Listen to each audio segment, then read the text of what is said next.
নমস্কার, আমি অনির্বাণ। বং গ্যাংটক চ্যানেলে সকলকে স্বাগত জানাই। এখন আমরা ইন্টারনেটের যুগে বসবাস করছি।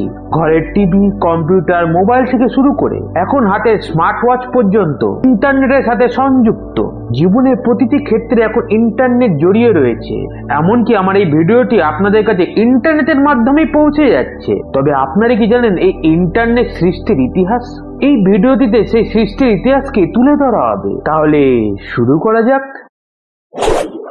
ইন্টারনেট সৃষ্টির ইতিহাস জানতে আমাদের পিছিয়ে যেতে হবে 60-এর দশকে। দ্বিতীয় বিশ্বযুদ্ধের পরবর্তীকালে পুরনো শক্তিধর রাষ্ট্ররা দুর্বল হয়ে গিয়েছিল। দ্বিতীয় বিশ্বযুদ্ধের পর বিস্তীর্ণ উপনিবেশ হাতছাড়া হওয়ার ফলে গ্রেট ব্রিটেন, ফ্রান্স সহ বিভিন্ন ইউরোপীয় দেশগুলি অর্থনৈতিকভাবে দুর্বল হয়ে পড়েছিল। তখন তাদের শূন্যস্থান পূরণ করতে উঠে এলো দুই নতুন শক্তি, মার্কিন যুক্তরাষ্ট্র এবং সাবেক সোভিয়েত ইউনিয়ন। সমগ্র বিশ্বমঞ্চ পুঁজিবাদ এবং সাম্যবাদ এই দুই শিবিরে বিভক্ত হয়ে গেল। শুরু হলো তাদের মধ্যে ঠান্ডা যুদ্ধ। এই স্নায়ুর যুদ্ধে সবচেয়ে গুরুত্বপূর্ণ হয়ে গেল তথ্যের আদান প্রদান। সেই সময় দুই পক্ষই একে অপরের সামরিক তথ্যের আদান প্রদানে আড়ি পাতায় লিপ্ত ছিল।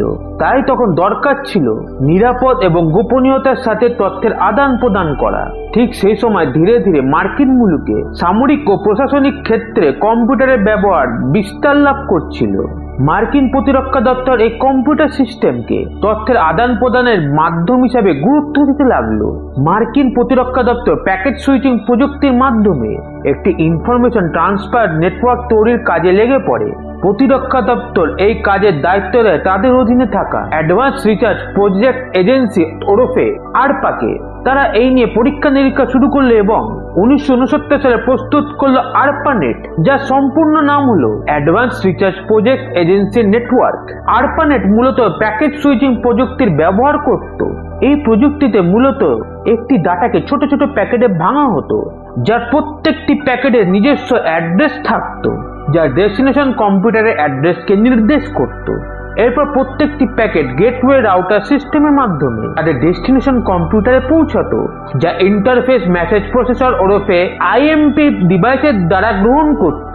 এরপর প্যাকেটগুলিকে ঠিক জিগজ পাজেলের মতো পুনরায় জুড়ে ডাটাকে পুনর্নির্মাণ করা হতো। এর ফলে শত্রুপক্ষ কোনো প্যাকেটকে চুরি করলেও পুরো ডাটা তাদের হাতে লাগতো না। এক প্রকার আরপানেটকে আধুনিক ইন্টারনেটের পূর্বপুরুষ বলাই যায়, কারণ আধুনিক ইন্টারনেটও ঠিক এইভাবেই কাজ করে, তবে তা আরো উন্নত মানের। যাই হোক, আরপানেট মার্কিন প্রতিরক্ষা ক্ষেত্রে ব্যাপক সাফল্য পায়। এমনকি 1969 সালে অ্যাপোলো 11 মিশনের মাধ্যমে চাঁদে মানুষ পাঠাবার সময় নাসা এই আরপানেটকেই ব্যবহার করেছিল। ক্রমে আরপানেটের সাফল্য মার্কিন বাণিজ্যিক মহলেরও নজর কাড়ে। তবে এই ধরনের নেটওয়ার্ক সাধারণ মানুষের পরিষেবার জন্য চালু করতে আগ্রহী হয়। 1974 সালে গবেষক রবার্ট কান এবং Vinton Cerf transmission control protocol / internet protocol প্রস্তুত করেন সাধারণ জনগণের ব্যবহারের উদ্দেশ্যে। এইভাবেই শুরু হয়ে যায় ইন্টারনেটের জয়যাত্রা। তাই এই দুজনকে ফাদার্স অফ ইন্টারনেটও বলা হয়। এরই মধ্যে 1971 সাল নাগাদ রোমান স্যামুয়েল টমলিনসন ইমেল প্রযুক্তি প্রস্তুত করেন। এর ফলে ইন্টারনেটের মাধ্যমে তথ্যের আদান প্রদান আরো সহজ হয়ে যায়। এরপর 1989 সালে team Berners-Lee world wide web ওরফে WWW ইনফরমেশন সিস্টেম প্রস্তুত করেন, যা ইন্টারনেট ব্যবহারের ক্ষেত্রে যুগান্তকারী সৃষ্টি হিসাবে প্রতিষ্ঠিত হয়। এর মাধ্যমে যে কেউ সহজে তাদের ওয়েবসাইট তৈরিতে সক্ষম হয়। ওয়ার্ল্ড ওয়াইড ওয়েবের ফলেই আমরা বর্তমানে গুগল, ফেসবুকের মতো অনেক গুরুত্বপূর্ণ ওয়েবসাইট ব্যবহার করতে পারছি। আজ শুধু মার্কিন যুক্তরাষ্ট্র নয়, সারা বিশ্বে ইন্টারনেট তার জাল বিস্তার করেছে।